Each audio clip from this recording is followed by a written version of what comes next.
आपको मैं वादा करना चाहता हूं, आने वाले चुनाव में 15 parliament seat, 100 assembly seat Telangana में जिताएंगे। दिल्ली को हम 15 पार्लियामेंट एमपी को बना भेज देंगे। 100 एमएलए को जिता के यही दोबारा हम सरकार बनाएंगे।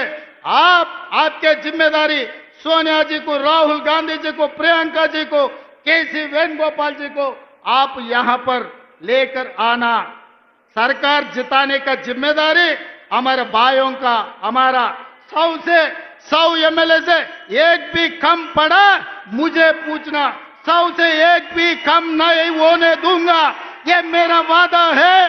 पिछले बार मैं वादा किया, वरन रंगारेड्डी जिले में राजीव गांधी चौरस्ता में हम आपको वादा किया था सरकार बनाने का।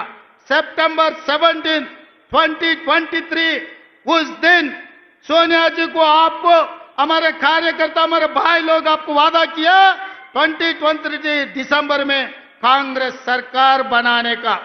आज 3 साल पहले हम लोग आपको वादा कर रहे हैं, हमारे वादा को सोनिया जी को पहुंचा दो।